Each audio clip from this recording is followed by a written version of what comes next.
क्या कोई कमाल की इनिंग खेली है भाई बॉबी ने। और आज कोई बंदा ये ना बोले कि बाबर की वजह से मैच आ रहे हैं, बाबर फिनिश नहीं करके गया, बाबर ये बाबर वो। मैं कहता हूँ जो उसने चपेड़े मारी हैं ना, जो उसने शॉट्स मारी हैं, एक एक शॉट जाके लग रही थी हिटर्स के मुंह पे, और मुंह पे भी इधर उधर नहीं, सीधा मुंह पे इधर जाके लग रही थी हिटर्स के। जो भैंस की तुम बोलते हैं कि बाबर आजम ये बाबर आजम वो, इससे खेला नहीं जाता, ये T20 का प्लेयर नहीं है, ये स्ट्राइक रेट के साथ नहीं खेला जाता। आज के मैच में अगर सिर्फ और सिर्फ बात करें तो भाई साहब ने पूरा पूरा तोड़ा है। ठीक है, सिर्फ और सिर्फ अकेला बंदा खेलता रह गया, कोई साथ देने वाला नहीं है। सैम अयूब की थोड़ी सी इनिंग्स सारे कहेंगे कि सैम अयूब ने अच्छी बैटिंग की है, लेकिन यार जिस तरह का वो बैटर है और जो 237 का चेज कर रहे हैं पावर प्ले में, इनको एटलीस्ट 80 रन कम अज़ कम करने चाहिए थे। पावर प्ले में इनको यूटिलाइज करना चाहिए था, जो कि इन्होंने नहीं किया। हारिस ने भी आगे उस तरह से बैटिंग नहीं की, हालांकि वो इस टूर्नामेंट में ठीक ठाक फॉर्म में लगा हुआ था, सही रन करता हुआ आ रहा था, लेकिन उस बंदे ने भी रन नहीं किया और अकेला ही बंदा लगा हुआ था एक साइड पे। बाबर आजम मारी जा रहा है मारी जा रहा है, ओवर में 23 रन फड़काए। आमिर जमाल जो भाई साहब कहते हैं बाबर आजम थोड़ा डिफेंसिव है, थोड़ा डिफेंसिव माइंडसेट के साथ खेलते हैं, उस बंदे को भाई साहब 23 रन मारे हैं, और क्या छक्के चौके मारे हैं। मैं कहता हूँ वो जो शॉर्ट फ्लिक वाला मारा ना, मैं कहता हूँ मज़ा नहीं आ गया मजाक से अलावा। शुरू में जब बाबर बैटिंग करने आया तो भाई साहब सीधा सीधा बल्ले पे बॉल नहीं आ रहा था जैसे कि आना चाहिए, जिस हिसाब का ये बैटर है। और फिर भाई एक जब वो स्ट्रेट ड्राइव लगी उसके बाद से तो भाई वो बंदा रुका नहीं। एक कैच भी ड्रॉप हुआ भाई साहब, अब्बास अफरीदी ने मेरा ख्याल है वो कैच ड्रॉप किया था। और रन आउट भी शुरू में ऐसे लग रहा था जैसे गार्डन में टहल रहे हैं, जैसे रोहित शर्मा नहीं कहते गार्डन में टहल रहे हैं, कोई भी गार्डन में टहला तो भाई साहब ये गार्डन में टहल रहे थे जब स्टार्ट में वो रन आउट होने वाला था। ठीक ठाक मैं कहता हूँ अच्छी बैटिंग की, बहुत ही तगड़ी बैटिंग की है। और सैम अयूब ने भी थोड़ा सा साथ दिया, इनकी पार्टनरशिप थोड़ी सी लगी है। 47 सैम अयूब करके जाते हैं 31 बॉल्स पे, लेकिन यार ये कम है। 237 के चेज में सैम अयूब जैसा बैटर ये कम है। और पावर प्ले में इनको एटलीस्ट मैंने पहले भी कहा कि 80 रन कम अज़ कम करने चाहिए थे, ताकि इनका जो आगे का प्रोसेस था, जो आगे का प्रोसीजर था, वो थोड़ा नॉर्मल हो जाता। नीचे से आ जाता जी TKC।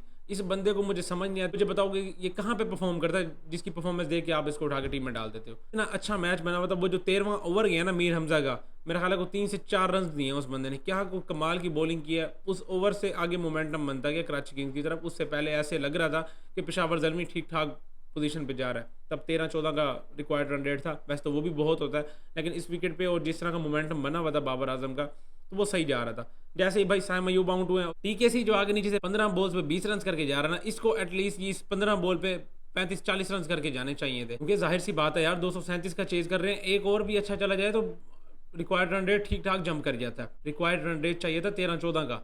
अच्छा भला इसी मोमेंटम के साथ, इसी हिसाब के साथ चल रहे थे, लेकिन फिर वो जो 2 ओवर्स गए, एक हसन अली का मैं कहूँगा और एक 13वां ओवर जो मीर हमजा करवा के गया, ये 2 ओवर्स बिल्कुल ही मैं कहता हूँ क्रूशल टाइम पे आगे उन्होंने अच्छे ओवर्स निकाले, जिसकी वजह से प्रेशर बढ़ गया। फिर को 16-17वें ओवर में बाबर आजम को इतना स्ट्राइक भी नहीं मिला, मतलब जब मिला तो शॉट लगी नहीं, सिंगल हो गया, दूसरे एंड पे चला गया। मतलब अगर वो रहता स्ट्राइक पे तो ज़रा हिसाब किताब और रहता। भाई आमिर जमाल साहब की सही जब फ्रेश किया, 23 रन मारे हैं और क्या छक्के चौके मारे हैं। मैं कहता हूँ बड़ा यकीन करो मज़ा आ गया यार बाबर की बैटिंग देख के।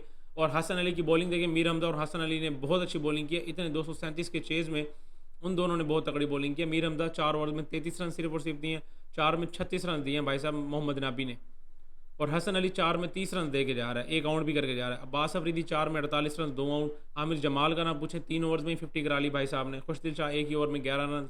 अभी खुशदिल शाह की बैटिंग पे आते हैं, जो इस बंदे ने तगड़ी बैटिंग किया नीचे से आके, जो इनको हर्ट कर रही है इस टाइम पे पेशावर ज़ल्मी को। तो भाई साहब क्या ही कमाल का मैच हुआ मैं कहता हूँ। और जहाँ छोड़ा था, जहाँ से ख़त्म हुआ था, वहीं से दोबारा शुरू किया। इसमें पाकिस्तान आर्मी और मैनेजमेंट, PCB मैनेजमेंट, जिसके भी हाथ थे इस चीज़ में, मैं कहता हूँ पहले तो उन सबको सल्यूट है। और ये बिल्कुल तगड़ा जवाब है, क्योंकि अभी भी हालात कुछ इस हिसाब से अच्छे नहीं आ रहे इंडिया की तरफ से। वहाँ पे अभी भी बड़ी अजीब अजीब और बड़ी मैं कहता हूँ ख़तरनाक खबरें सुनने में आ रही हैं, तो उस पर अभी बात नहीं करेंगे, अभी मैच पे ही रहेंगे। तो उस हिसाब से मैं कहता हूँ तगड़ा जवाब दिया। पिंडी क्रिकेट स्टेडियम के बिल्कुल साथ ही जो ड्रोन गिराया था, उसी की वजह से वो जो कोशिश की गई थी, उसी की वजह से जो हिसाब किताब ख़राब हुआ और पिंडी से फिर मैचेस निकाले जा रहे थे। फिर उसके बाद एक हफ़्ता पोस्टपोन रह गया पूरा का पूरा टूर्नामेंट, और अब दोबारा उसी ग्राउंड से स्टार्ट करके मैं कहता हूँ क्या ही तगड़ा मैसेज दिया। वेल डन पाकिस्तान आर्मी, मैं कहता हूँ लव हो गया। अच्छा थोड़ा जी अब ज़रा कराची किंग्स की बैटिंग पे बात करते हैं। लुक वुड ने जो पहली बॉल पे बेन साहब को चलता किया ना बाहर, उसके बाद मैं कहता हूँ जेम्स विंस और डेविड वार्नर खेला है। डेविड वार्नर भाई 86 रन तकरीबन पूरा PSL उस हिसाब से नहीं नज़र आ रहा था जिस हिसाब का ये प्लेयर है। आज 50 बॉलों पे 86 रन करके जा रहा है, और बाय द वे 49 बॉलों पे 94 रन चेज में बाबर आजम करके गया। आज उस बंदे की बैटिंग पे कोई भी बोला ना, मैं कहता हूँ फिर हिसाब किताब कुछ और हो जाना है। आज उसकी बैटिंग में कोई बंदा नहीं बोलेगा, मैं पहले बता रहा हूँ। वो बंदा अकेला ही खेलता रह गया, क्योंकि जिस तरह का वो खेल रहा था ना, उसको 7 नॉट स्ट्राइकर एंड पे कोई ना कोई चाहिए ही चाहिए था। छोटे छोटे कैम्यूज चाहिए थे यार, 10 बॉलों पे 20-25 रन और 15 बॉलों पे 30-35 रन, इस तरह के कैम्यूज ही चाहिए थे, क्योंकि 237 के चेज में आपको इसी स्ट्राइक रेट के साथ ही खेलना चाहिए। और आज तो वो खुद ही इतना तगड़ा खेल रहा था ना, तो आज नहीं बनेगा। मैं आज हेटर्स चुप करके बैठे हैं आज। तो भाई साहब डेविड वार्नर 86 रन 50 बॉलिंग खेल के जा रहा है बंदा। जेम्स विन 72 रन 42 बॉल्स पे, ये बंदा भी ठीक बैटिंग करके गया। इरफान खान नियाजी अच्छा खासा मैं कहता हूँ प्लेटफॉर्म सेट किया हुआ था इस बंदे के लिए कि आज इस बंदे ने आगे तगड़ी हिटिंग करके अपना नाम मनवाना था। भाई साहब आउट होके चले गए हैं। जिस हिसाब का स्टार्ट दिया हुआ था, डेविड वार्नर दूसरे एंड पे खड़ा हुआ है, भाई साहब ज़रा 5-6 बॉलें ले ज़रा बल्ले पे, उसके बाद मार धाड़ी होनी थी। जिस तरह का विकेट था मैं कहता हूँ अजीब ही बारल फजूल ही शॉट मार के आउट हो गया। खुशदिल शाह नीचे से आगे 43 रन यार 15 बॉल्स पे। इस तरह की इनिंग्स चाहिए हमें चेज में, क्योंकि ये तो पहले बैटिंग कर रहे थे, इनको तो कोई मसला नहीं था ना, ये तो पहले बैटिंग कर रहे थे। इन्होंने तो लास्ट में मार धाड़ करनी थी कि भाई हमें नहीं पता कहाँ तक पहुँच जाएंगे, जितने समेट लें दोनों हाथों से तो बस उतना ही फ़ायदा है। लेकिन पेशावर ज़ल्मी की बैटिंग में वो चीज़ हमें नज़र नहीं आई, क्योंकि वो चेज़ कर रहे थे, उनके पास एक लैंडमार्क सेट हुआ था कि हमने वो अचीव करना है, तो उनको उस हिसाब से खेलना पड़ना था। लेकिन मैं थोड़ा सा क्रेडिट दूंगा मीर हमज़ा को और साथ साथ हसन अली को, उन्होंने बहुत ही ज़्यादा एक्सेप्शनल बॉलिंग किया उस टाइम पे। खुशदिल शाह भाई 43 रन 15 ही बॉल पे और 10 बॉलों पे 26 रन मोहम्मद नाबी भी कर गए। तो इस उम्र में भाई साहब वो ये इस तरह की शॉटें मार के जा रहा है। और खुशदिल शाह बाय द वे वो बंदा हर तरफ से अपने आप को मनवाता हुआ आ रहा है इस पूरे PSL में, क्योंकि उसकी परफॉर्मेंसेज ऐसे छोटी छोटी नजर आएंगी, क्योंकि वो जिस नंबर पर जाहिर सी बात है बैटिंग करने आता है और उसकी परफॉर्मेंसेज ऐसी ही रहेंगी, लेकिन वो बड़ी इंपैक्टफुल परफॉर्मेंसेज होंगी। और आज भी ये 43 रन बहुत ही हर्ट कर रहे होंगे पेशावर ज़ल्मी को। एक टाइम पे पेशावर ज़ल्मी 210 तक लग रहा था कि आराम से रोक लेंगे, लेकिन उसके बावजूद 237 रन खाए हैं। तो ये सिर्फ और सिर्फ इसी वजह से है क्योंकि मेरा ख्याल है को लास्ट के 11-12 बॉल्स पे 50 रन मारे हैं इन्होंने, इन दोनों ने मिलके, मोहम्मद नाबी और खुशदिल शाह। स्टार्ट भी अच्छा मिल गया था डेविड वार्नर की वजह से और जेम्स विंस की वजह से, लेकिन जो फिनिश आगे इन्होंने दिया ना उसकी वजह से मैं कहता हूँ वो पेशावर ज़ल्मी को बहुत ज़्यादा हर्ट किया होगा। बॉलिंग में देखें तो भाई लुकवुड 4 ओवर्स में 19 रन दे के 2 आउट करके जा रहा है, इसने भी क्या ही एक्सेप्शनल बॉलिंग की है। सैम अयूब 2 में 27, अली रज़ा को 4 ओवर में 60 रन पड़े हैं। अभी पिछले ही पॉडकास्ट में बाबर आजम ने बात किया कि एक अली रज़ा है जिसको यार, इसका मतलब ये नहीं कि वो टैलेंटेड प्लेयर नहीं है। वो जो बंदे सारे बातें कर रहे थे कि भाई अली रज़ा को अभी ही पाकिस्तान टीम में डाल दो, भाई साहब यही वजह है, ये जो वो छोटी छोटी चीज़ें जिनकी वजह से हम बातें करते थे कि भाई इतनी जल्दी अभी कोई ज़रूरत नहीं है उसको टीम में डालने की। अभी उसको PSL इस सीज़न खिलाया, अगले सीज़न फिर खिलाओ, उसको डोमेस्टिक में रगड़ा दो थोड़ा सा, ताकि उसको ये चीज़ें ज़रा वो इन चीज़ों को अडेप्ट करे, वो जो ये प्रेशर सिचुएशंस होती हैं इनको हैंडल करना सीखे। तो ये चीज़ होती है, हम भी इसी वजह से बात करते हैं ताकि वो प्रोडक्ट जब सीधा पाकिस्तान खेलने आए तो वो फुली कॉन्फिडेंट हो के आए, वो उसको पता हो कि यार मैं ये सारी चीज़ें फेस करके आया हूँ, अब अगर मेरे सामने ऐसी की सिचुएशन हो तो मैंने तोड़ देनी है। तो इस तरह से प्लेयर बन के आए तो फिर उसका ज़्यादा फ़ायदा होता है, वरना वो पाकिस्तान आएगा खेलेगा, स्टार्ट के मैचेस में उस तरह से परफॉर्म नहीं करेगा, उठा के बाहर फेंक दिया जाएगा, फिर वो पाकिस्तान टीम में आएगा ही नहीं। तो इसी वजह से वो प्लेयर ख़राब हो जाता है बहुत ज़्यादा अर्ली उसको पाकिस्तान टीम में डाल देना।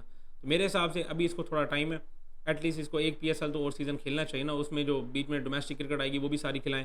दानियाल साहब ने 4 ओवर में 66 रन खाए हैं। इन्होंने कहा कि मैं अली रज़ा को पीछे छोड़ूंगा, मैं इन दोनों की आपस में रेस लगी हुई थी, वो कह रहा था नहीं मैंने ज़्यादा रन खाने हैं, वो कह रहा था नहीं मैंने ज़्यादा रन खाने हैं। देखा जाए तो मैच ओवरऑल बहुत ही ज़्यादा अच्छा हुआ, बहुत ज़्यादा एंटरटेनिंग मैच हुआ। इन सारे झंझट और इन सारे मसलों के बाद इसी तरह का मैच डिजर्व करती थी पाकिस्तानी अवाम और PSL के फैंस जितने भी हैं, चाहे वो पाकिस्तान में हैं चाहे बाहर भी हैं। बहरहाल बहुत ही ज़्यादा तगड़ा मैच हुआ है, पिंडी क्राउड ने बहुत ज़्यादा मैं कहता हूँ इंजॉय किया आके और माहौल बनाया सारा वहाँ पे, और बहुत ही तगड़ा मैसेज भेजा कि भाई पाकिस्तान कंट्री, भाई हमारी सिक्योरिटी लेवल और सारा कुछ ये है ना, मैं कहता हूँ माहौल बना दिया। बहरहाल पॉइंट्स टेबल पे नज़र डालें तो आज का मैच बहुत ही ज़्यादा इंपॉर्टेंट होने वाला है लाहौर कलंदर और पेशावर ज़ल्मी का, जो कि आपस में मैं कहता हूँ क्वार्टर फाइनल ही है। अब बाकी जो मैचेज़ हैं वो तो बस अपनी टॉप 4, वो तो बस अपनी पोजीशन के लिए लड़ेंगे। कोई कहेगा मैं नंबर 1 पे फिनिश कर लूँ, कोई कहेगा मैं नंबर 2 पे फिनिश कर लूँ, वो बस इसी चीज़ के लिए फाइट करेंगे। लेकिन जो मेन मैच बचा हुआ है टॉप 4 में जाने के लिए, वो ये क्वार्टर फाइनल है जो कि आज होना है लाहौर कलंदर और पेशावर ज़ल्मी के दरमियान। खैर भाई आज अपनी अपनी टीमों को बैठ के सपोर्ट करें, जो लाहौर के फैंस हैं वो लाहौर को सपोर्ट करें, जो पेशावर ज़ल्मी के फैन हैं वो पेशावर ज़ल्मी को सपोर्ट करेंगे, जाहिर सी बात है हमारी तरह, और कोशिश यही करेंगे कि भाई पेशावर ज़ल्मी कहीं क्वालिफाई कर ही जाए। लेकिन उधर से भी लाहौर है भाई, अब्दुल्ला शफीक को भी हमने देखना है, वो भी इस टाइम तगड़ी फॉर्म में चल रहा है। तो देखते हैं भाई क्या बनता है। इस वीडियो में इतना ही यार, अपनी अपनी टीम को सपोर्ट करें और कमेंट्स में लाजमी शेयर करें कि आपकी टीम कहाँ धक्के खा रही है और आपकी टीम पहुंच भी सकती है, क्वालिफाई कर सकती है कि नहीं। इस वीडियो में इतना ही, मिलते हैं नेक्स्ट वीडियो में।